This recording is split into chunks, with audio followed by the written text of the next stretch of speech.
Now we welcome in one of the newest Yankees and another. And we've had a long list of guys who've come from the Red Sox and done very well with the Yankees. And here comes another one in Kevin Youkilis. Mike Francesa, Kevin, welcome. Yes Network fan, welcome to the program. Thanks for having me. All right, you know, it's fun. I think it's taking the Yankee fans, they got to gulp a little bit and say, you know, and I was down in Fort Myers with my family the other day, and some of them had said, can you believe, is Youkilis coming to Fort Myers? I was there, and that's all they wanted to know is if you were going to Fort Myers. So this whole thing here, do you have to kind of live it once, get once a Fenway out of your system, get up there, go through this once before it's going to kind of take effect that you're really a Yankee?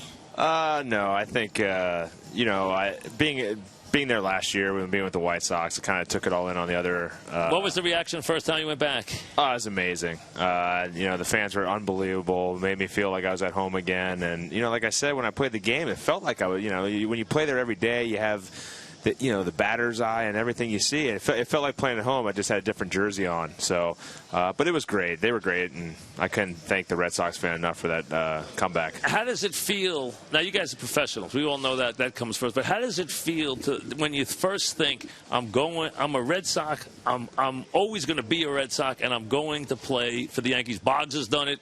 Back then, Sparky Lyle did. I can give you a million different guys who have done it and done it well. Johnny Damon, we could go down the line. But is there a pause first when you think, hey, now I'm a Yankee? Well, at first, I think when my agent came to me and said, hey, the Yankees have an offer on the table, and it was kind of like, you know, I didn't think the Yankees were anywhere in the mix.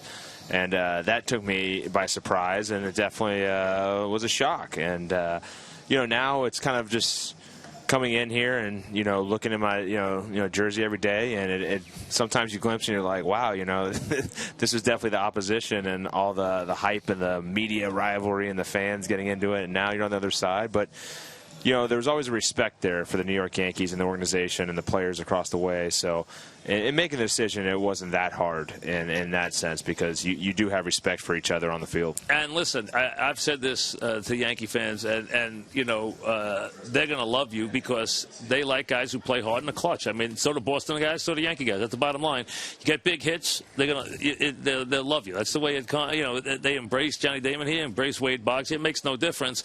It's just always funny when it's a guy who's had a history, you know, as you have. What was your first thing with Java? Was it fun the first time you guys got a chance to chat? What was the deal with you and Java? Well, yeah, I was just chatting with him down there. Who's a good guy? He's a good guy. Yeah. I mean, you know, it's funny, as position players, we don't see the pitchers all that much. We're on different schedules, and we're moving all around. So you don't, you know, maybe in the food room in the morning you get a chance to see each other. But spring training is so funny because they're like a little early working, and, you know, we go all do our own thing. And there's always that common divide in spring training until like the games, and you can talk to guys, but everything's fine. And I think it was definitely a media story and blown up, but, you know, for us, we're all professionals here, and we're all playing together and for the same cause. You made some headlines the first couple of days here with your which, you know what, I thought it was honest. I thought, you know what, you're always going to think that way, but you knew that was good. After you said it, you probably thought, wait a second here, that's going to be and that was front. Hey, listen, it's front page. It was a front page headline. Oh yeah, I made the front page 2 days in a row. My honesty is it can be a negative, I guess. Maybe it's something with the position. Yeah, you know, it wasn't, like I said, it wasn't supposed to be taken into context.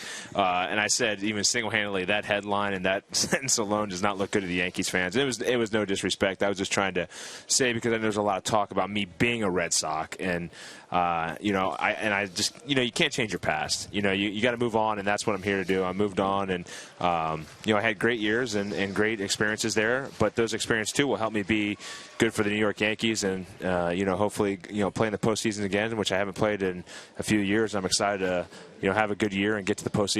I think the best thing you can have is a reputation of being a gamer, a tough out. That's your reputation. That's always been your reputation. That's what we thought about when we watched you on the other team all that time. Now, last year had to be a tough year for a guy who's had a career you've had. Started off badly. You and Valentine obviously didn't love each other, or whatever went on with you and Valentine. Did you go to Chicago thinking you had something to prove because of what went on with the Red Sox and the Valentine stuff that went on? Did that give you a feeling that, hey, I have to prove something? Do you still feel that you have something to prove, or do you feel, hey, you've already proved it? Well, I think, like I said a lot of times now, it's proving to myself and just getting back out there. And I got to, going back to my old setup and spreading out my legs and all that stuff. And I'm trying to get more basic and seeing the ball and doing more things. But I know I can play at a high level, and it was a bad year. I mean, you can chalk it up as a bad year. There were some good times in getting some clutch hits last year for the White Sox. You got some big hits for the White Sox. And you got to take the positives. Even if there are some positives out of it, you can't just be all negative. You got to look at those positives, because even in a bad year, you got to find some goods that will take you into that next year. And like I said, I'm here every day to work hard, and I'm going to grind it out and be the same guy I've always been, and just be a tough out. And every day I'm going to go out there. Hopefully that uniform will be as dirty can be. I love when it gets dirty. Talking with Kevin Youkilis, who will be the everyday third baseman. Let's be honest, this team needs you right now. A-Rod's not going to be back until August, if at all. This team, it does not have the power it's had in the past. It's got some issues in this lineup for the first time in a long time. So they need you to be, your old self this year. I mean, there's responsibility. They need you to be a big part of this offense this year. Well, I think we're getting underestimated too with the things we do. I know there's a lot of talk of guys are getting older and this and that, but I think we do have a really good lineup, and I think the way Travis Hafner's been swinging and looking good too. Home runs. I played on a home run team last year with the White Sox, and what's funny there is everyone complained that we hit too many home runs. That's what they complained the Yankees last year. That's all anybody complained about the fans all year, was that the Yankees hit too many home runs. It was feast or famine. They had 250 home runs, but they didn't score when they didn't hit home runs. Right. So, and I truly believe in this. I think, it's good to have a lot of guys hitting home runs, but you want long innings. Right. You want the base hits. You want the stolen bases from, the Granderson, the Ichiro, to other guys, Derek, and you want all that stuff. You want things to happen, and you want 3 to 4 runs to get put up on the board without a home run being hit.